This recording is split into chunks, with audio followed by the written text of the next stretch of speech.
नमस्कार, मैं पायल शुक्ला और आप देख रहे हैं 24 न्यूज। आइए एक नजर डालते हैं देश और दुनिया की तमाम बड़ी खबरों पर। राहुरी विधानसभा सीट पर उपचुनाव के लिए बीजेपी ने प्रत्याशी किया घोषित। शिवाजी कार्डिले के बेटे अक्षय कार्डिले को बनाया गया उम्मीदवार। शिवाजी कार्डिले का कुछ महीनों पहले हो गया था असामयिक निधन। एनसीपी के प्रदेश अध्यक्ष सुनील तटकरे ने किया स्वीकार, उन्हें एनसीपी विलय की चर्चाओं की थी जानकारी। तटकरे ने किया स्पष्ट, वे विलय के नहीं थे खिलाफ, लेकिन जिस समय और जिस तरीकों से खबरों को किया गया सार्वजनिक वह था आपत्तिजनक। महाराष्ट्र सरकार ने प्रशासनिक ढांचे में किया बड़ा बदलाव, 10 वरिष्ठ आईएएस अधिकारियों का किया गया तबादला। सूची में वरिष्ठ आईएएस अधिकारी तुकाराम मुंढे का नाम शामिल। मुंबई के सिद्धिविनायक मंदिर ट्रस्ट में भ्रष्टाचार के गंभीर आरोप आए सामने। विधि व न्याय विभाग ने कार्यकारी अधिकारियों से 7 दिन में मांगा जवाब। मंदिर प्रशासन की कार्यप्रणाली पर खड़े हुए सवाल। फर्जी ज्योतिष अशोक खरात मामले में एनसीपी नेता रूपाली चाकड़कर की बड़ी मुश्किलें। एसआईटी के सामने पेश न होने से अब तकनीकी सबूतों और कॉल रिकॉर्ड्स की ओर मुड़ गया जांच का एंगल। महाराष्ट्र के नासिक कोर्ट ने भोंदू बाबा अशोक खरात को 14 दिन तक न्यायिक हिरासत में भेजे। मेडिकल टेस्ट होने के बाद नासिक के सेंट्रल जेल पहुंचाया जाएगा अशोक। भारत का सबसे सुरक्षित शहर बना कोलकाता, मुंबई टॉप 5 में शामिल। महिला सुरक्षा और स्मार्ट पुलिसिंग ने मुंबई में किया बेहतर प्रदर्शन। कोलकाता और मुंबई जैसे शहरों ने दिल्ली और बेंगलुरु जैसे अन्य महानगरों को छोड़ा पीछे। एनसीआरबी की 2025 और 26 की वार्षिक रिपोर्ट में हुआ खुलासा।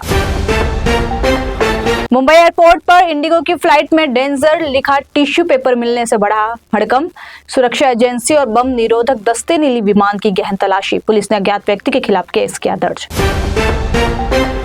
महाराष्ट्र के बीड जिले में दिव्यांग होने का झूठा दावा पड़ा भारी। मेडिकल जांच में फेल हुए 8 शिक्षक सस्पेंड।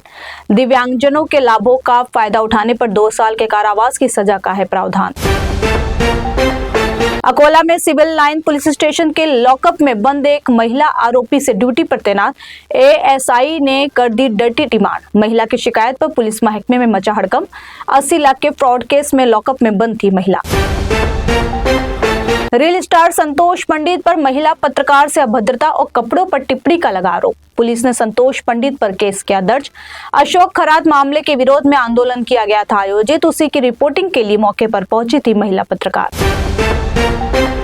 असम चुनाव के लिए पीएम मोदी का शंखनाद। धेमाजी में जनसभा को संबोधित करते हुए पीएम ने हैट्रिक का किया दावा और कांग्रेस के तुष्टीकरण कार्ड पर किया जमकर प्रहार।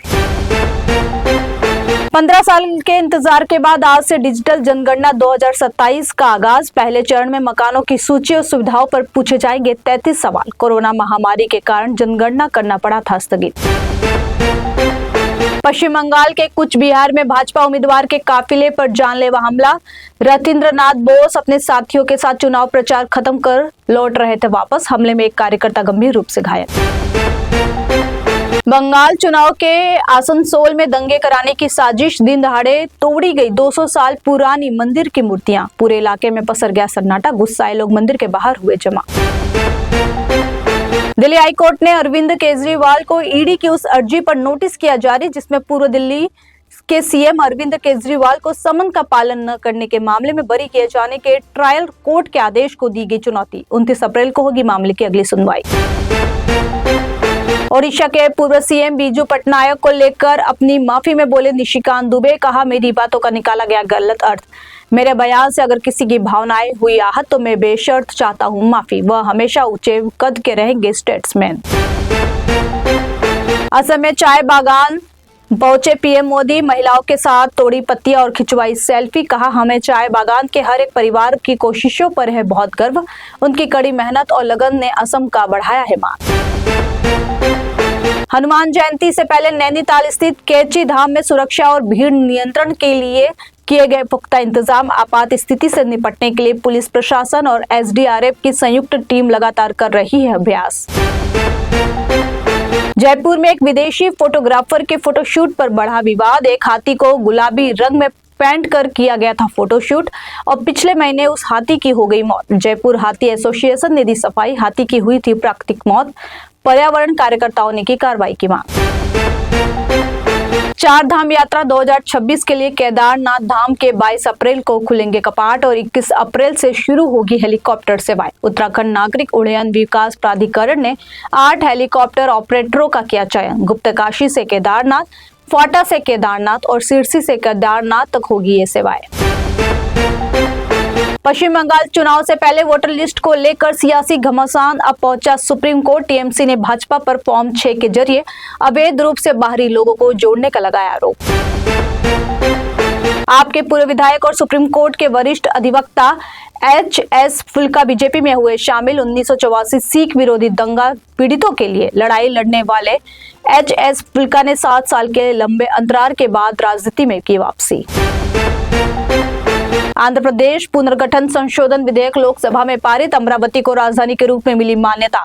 आंध्र प्रदेश की राजधानी होगी अमरावती। भाजपा और तेदेपा के साथ कांग्रेस ने बिल का किया समर्थन, लेकिन विपक्षी पार्टी वाईएसआरसीपी ने बिल का किया विरोध। जम्मू के नरवौल में ऑयल टैंकर में लगी भीषण आग। तेल की ज्वलनशीलता के कारण आग ने लिया विकराल रूप। आग की चपेट में आए पास खड़े 5 ट्रक। दमकल विभाग ने कड़ी मशक्कत के बाद आग पर पाया काबू। संपत्ति के भारी नुकसान की आशंका।